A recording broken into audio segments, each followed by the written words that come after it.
Thank you, everyone, for being here today. I first want to apologize for the fact that we don't have a sign language interpreter here with us today. We learned this afternoon that no interpretation services were available, so we're going to be posting a fully captioned video of this news conference as well as the text transcript online as soon as this conference is over today. I'm going to begin with the latest COVID numbers in Massachusetts that we have and in Boston. And these numbers are as of yesterday. We had 235 confirmed cases in Massachusetts, bringing the total to 123,139 confirmed cases.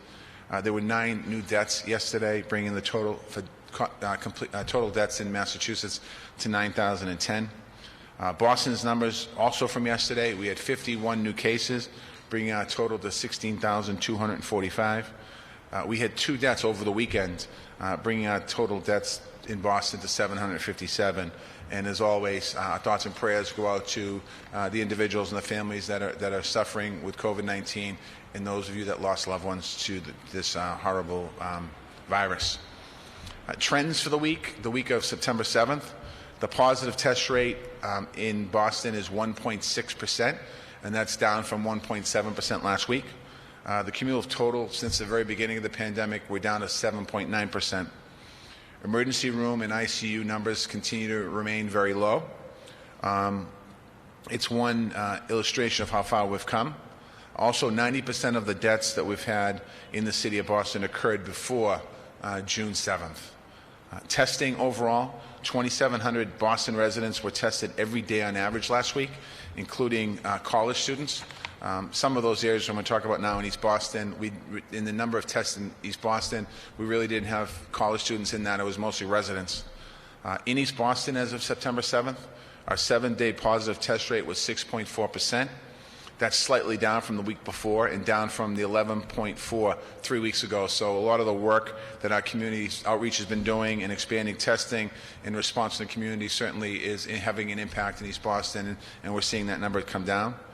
The city's mobile testing site team remains in East Boston through Saturday in Central Square Park in Eastie. You can also go to the East Boston Health Center to be tested. Parts of Dorchester and Roxbury, the zip codes of 02121 and 02125, have a slightly elevated rate to 4.1%. We are monitoring those numbers, and our COVID Health and Equities Task Force is discussing responses. It's not quite at a place where puts a big alarm on it, but we don't want to see that number go any much above 4.1%, so we're going to go back out there and continue to do work. We keep bringing resources to the neighborhoods and the communities that need them. Testing access, you can find a map and info at boston.gov/coronavirus. That's anywhere in the city of Boston if you want to find that. And actually yesterday I found in my Maps app, if you type in coronavirus testing, it'll pop up and it'll tell you where testing is in your neighborhood and if you have an iPhone. We also have information in multiple languages, free food and rent relief to residents, and for PPE and signage to small businesses. So for anything that I just mentioned or any information you're looking for, you can visit boston.gov/coronavirus or boston.gov/reopening and get all that information. And I'm grateful to everyone for playing a part in keeping us all safe. What we're doing continues to work, so we're masking people as I do at every press conference. Let's keep it up. We want to continue to stay 6 feet from other people when you're walking or out in gatherings. We're asking you to wear a mask when you leave your house. We're asking people to continue to wash your hands as frequently as possible with soap and warm water. We're asking you, again, to clean those frequently touched surfaces, whether it's your doorknobs in your home or your place of work or your car. If you operate a business, we're asking you to follow the guidelines and make sure that your employees and customers can follow them as well, and make sure there's clear signage in the places of employment or in restaurants so people momentarily forget about the world we're in. They kind of a reminder in front of you. If you're a college student, we're asking you to please follow the college guidelines. If you live in a large household with either with roommates or multi-generational family, we're asking you to be very careful as well in there, and that's where washing hands, wearing masks, and cleaning down surfaces, because as people go out and come back in, if they touch the surface that might have the virus, you can bring it into the household. We're asking people again to please avoid large gatherings, and if you've been to a party or gathering of any kind, assume that you've been exposed to the virus, and we're asking you to get tested to protect yourself and your families. And this weekend we got some calls, police calls, 911 calls for large gatherings in different parts of the city of Boston, and I'm asking people to, if you could cut back on those. It really is about protecting yourself, protecting your family, and protecting others, so we're asking you to stay very vigilant on that. COVID-19 obviously is still very much with us. That's why we'll continue to put public health first. That's why we'll continue to make equity a priority, helping those who are hit the hardest in those neighborhoods that are hit the hardest. And that's how we're going to be moving forward with our recovery, to open our schools safely and support our kids and our teachers, to get back to work and help our small businesses recover, to house the homeless, and to get people with substance use disorder the access to treatment that they need. A lot of these programs are open now to full capacity, so we're trying to encourage people to take advantage of these different programs. And we're also going to continue to work to improve the quality of life in our neighborhoods throughout the city. We are working to build our city back stronger than it was pre-COVID. We are determined to come out of this pandemic a healthier and more equitable city than we entered it.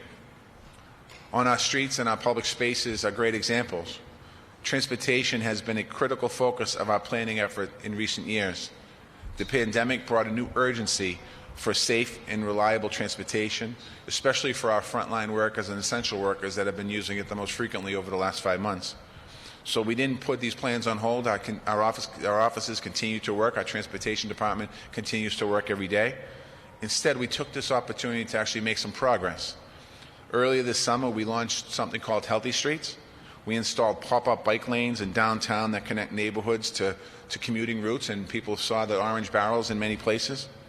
We began offering 90-day free passes for blue bikes for essential workers, and we took steps to make neighborhood bus routes safer and more reliable. Today, I'm announcing some permanent street upgrades that advance our Healthy Street program and meet some of our key planning goals here in Boston. First, starting this fall, we'll be installing new bus lanes on neighborhood corridors, where working people rely on MBTA routes very heavily. On Columbus Ave in Roxbury, we're building a bus lane in the middle of the roadway. They're going to have boarding platforms for passengers with safety and accessibility features, so we're going to be making sure that they're safe to board and that the customers, the commuters, are safe. Nearly 1/3 of the people who travel on Columbus Ave travel on buses. These lanes will make a big difference in reliability in travel time, and it will also make the streets work better for everyone, including cars and bikes, as people go down them. On North Washington Street in the North End and the West End, we're adding a bus lane that will serve up to 12,000 commuters a day. That includes many essential workers who have been riding buses throughout this pandemic. On Washington Street in Rosendale, we're going to add an outbound evening bus lane from Forest Hills to Rosendale Square. This route is roughly used by 19,000 daily commuters, and we've seen success with the morning lanes here. And I want to thank the community of Rosendale, because quite honestly, this is one of the first neighborhoods that we did a pilot program. We did a pilot program over a weekend. We did a pilot program over a month, and the community of Rosendale overwhelmingly asked us to make it permanent. So I want to thank you for setting the tone and the standard here. Bus lanes have worked well and proven popular. They get more people safely and efficiently where they need to go, and they also increase equity in our working class and our senior residents. And I want to thank the MBTA for their partnership on this as well. The second big step that I can announce today is that we're making many of our pop-up bike lanes into permanent separated bike lanes this fall. That includes routes around Boston Common and Public Gardens, Tremont Street, Boylston Street, Charles Street, Beacon Street, and Arlington Street. This is a part of our Connect Downtown network, linking our neighborhood routes to downtown jobs. They're a great recreational tool and for tourism as well. In addition to the bike lanes, we're adjusting traffic signals to increase safety, and we'll be redesigning intersection work for pedestrians to make sure that our pedestrians, as they get into intersections, that they work. So we're asking people to, as the construction's going on, to be patient with us here. But again, this is all about adding opportunities in our city. We're going to continue to offer our free 90-day Blue Bike Pass program.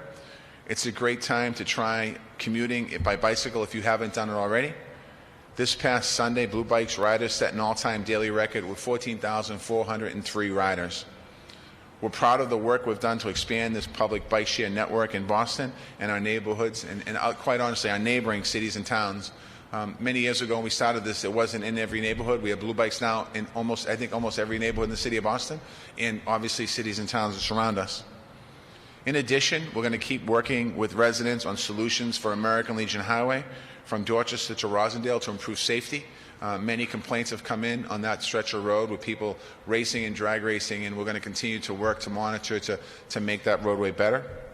To learn more about anything that I spoke about today or any road improvements or bike improvements that we're going to be doing in the city of Boston, we ask you to go to boston.gov/healthy-streets. That's boston.gov/healthy-streets. You can also talk to our transportation planners directly in both outdoor office hours and virtual office hours.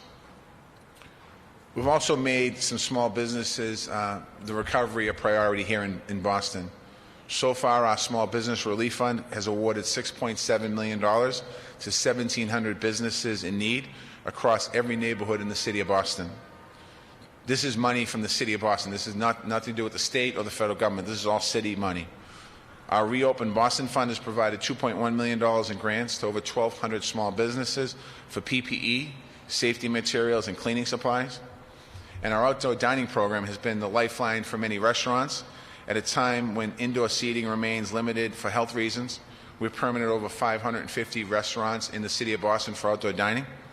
We continue to make portable mobility ramps accessible and available. Restaurants permitted for outdoor dining can request a ramp by emailing ada@boston.gov. Today I can announce also that we're extending the October outdoor dining program beyond its original date of October 31st. Restaurants using private outdoor space can continue to do so for the duration of the public health emergency. And restaurants using public health space on streets and sidewalks will be able to continue until December 1st, when we'll look at the situation again. Obviously, outdoor dining is weather dependent here in New England, and at some point snow plows might get in the way.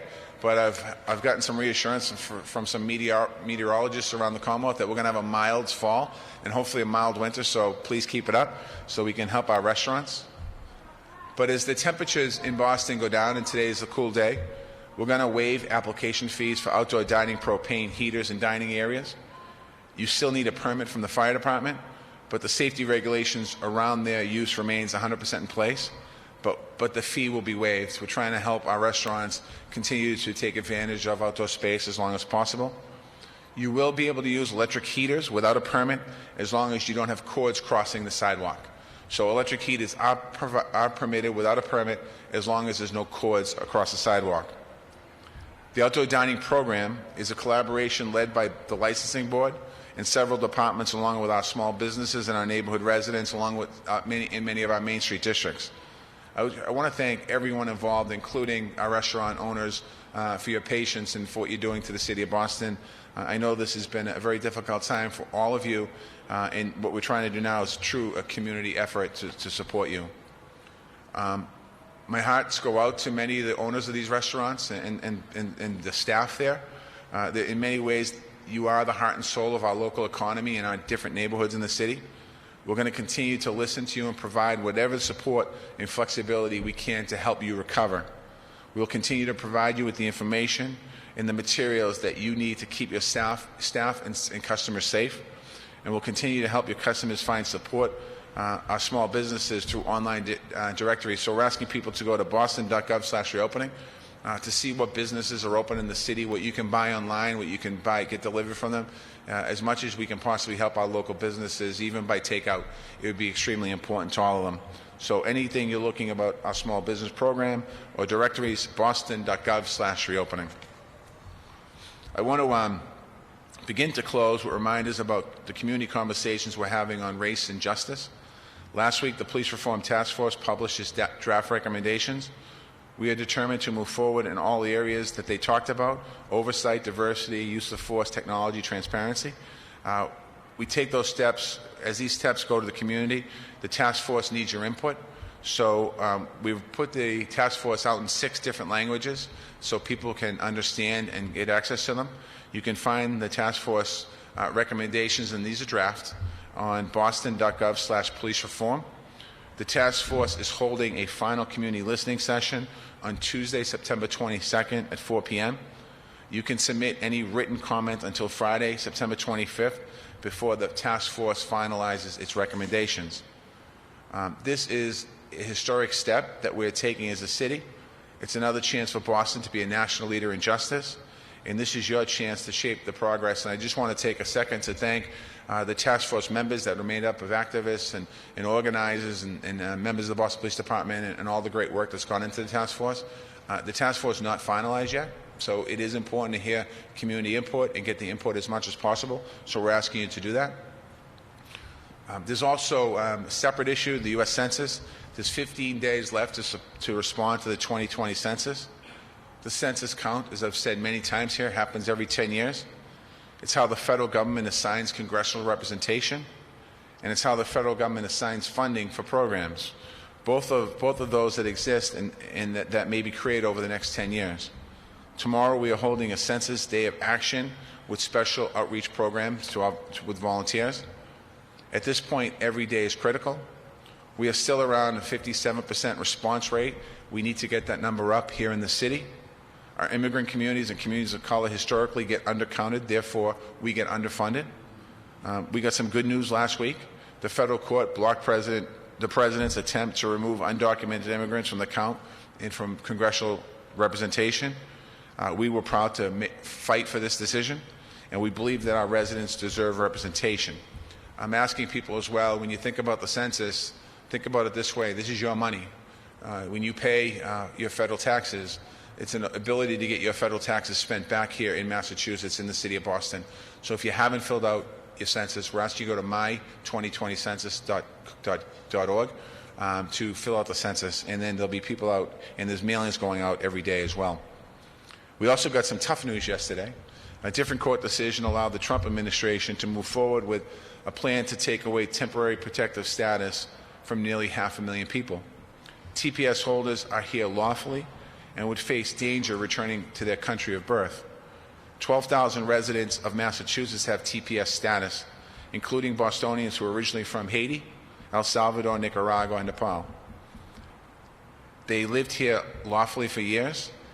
Their children were born here and are American citizens, and they are essential workers who have saved lives and got us through this pandemic. And it's unfortunate that we saw that yesterday.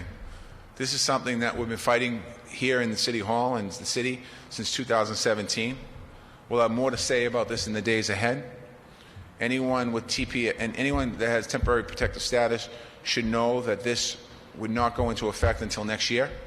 You can call 311 to connect to our Office of Immigrant Advancement for supports. And if you're not quite sure what this means, what the ruling meant yesterday, we're asking you to call 311. We're in a constant battle with the White House to protect our immigrant communities, respect the contributions that they make, and live up to the ideas as a nation, which is really important. The census is one way to fight back. We're asking you again to fill out the census form to my2020census.gov. I gave you the wrong information, my2020census.gov. And we're asking you to make sure you ask your friends and neighbors to do the same. I want to finally end by, I want to commend Councilor Wu on her decision. I have a great respect for her or anyone who runs for office. I look forward to more conversations about how we can move our city forward. But right now we're battling the COVID-19 pandemic. We are working to rebuild our economy, to help workers and small businesses. We are working to reopen schools safely. School starts on the 21st online and then remotely a week after that. We are housing hundreds of homeless individuals and families. We are preparing to open a stunning new library in Nubian Square in Roxbury. We're advancing historic reforms with our police department. And at the same time, we're focused on electing Joe Biden and Kamala Harris so my administration can have a partner in Washington over the next 4 years. And that's quite honestly what I'm working on right now, focused on. So I want to thank you. Before I open up the questions to the press that's here, I have one question from the Boston Herald. Rick Sobey. The question is, the latest Boston College testing figures today are trending in a better direction last week. Has your level of concern changed? And I just want to say I certainly remain concerned about the situation at Boston College as any outbreak, or any outbreak, quite honestly, in the city of Boston. We are working with Boston College and the city of Newton and the state to make sure that we address in a swift, thorough way so both students and the surrounding communities are kept safe. Overall testing results at colleges have been very low infection rates, which is great. But I want to remind all residents, including students, to follow public health guidelines and make every effort to keep yourself and your community safe. And I'd like to ask Monty Martinez just to come briefly to the podium to talk a little bit more about colleges. Thanks, Mayor. Yeah, absolutely. I mean, we continue to work, the Boston Public Health Commission and the City Health and Human Services and our partners with colleges and universities. As I think most folks know, we reviewed their control plans to make sure that we knew their testing protocol and all those pieces that would be in place when positive cases happened. In the BC, for example, we've been partnering with them closely and the state to make sure that we can support their current efforts, their isolation efforts, and we've also worked with them to increase testing, which was necessary as they saw some individuals test positive. So it's been an all-hands-on-deck effort. BC's been very responsive and worked in collaboration with us and Brookline and Newton, as well as the state, to address these issues, and we'll continue to monitor them. Thanks. With that, any questions for me or Marty Martinez, quite honestly? The outdoor dining, what have restaurants told you in terms of the program? What has it meant for them during the course of this pandemic to be able to open up and serve customers? And what kind of business are they seeing? Yeah, the question is what has been opening outdoor dining meant to a lot of the restaurants? What am I hearing? And what's it meant for them in their business? Quite honestly, a lot of people I've spoken to, it added to, they were doing takeout, some of them tried to do takeout throughout the pandemic, and they said it's been a great help. But a lot of them have said to me, if they break even, they're lucky. So even though it's not adding money, it's not adding revenue in their pocket, it's allowing them the opportunity to hire people and employ people.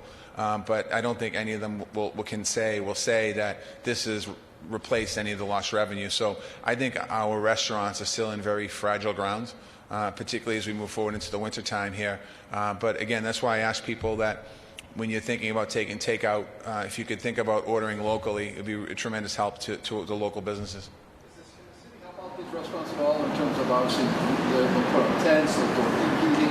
Is there any sort of assistance for the restaurants to be able to get those things? We don't have, I mean, I think what we're trying to, we did create that fund that I mentioned earlier where we gave about $2.1 million. We won't have, I don't think, enough money to be able to build infrastructure around these different facilities.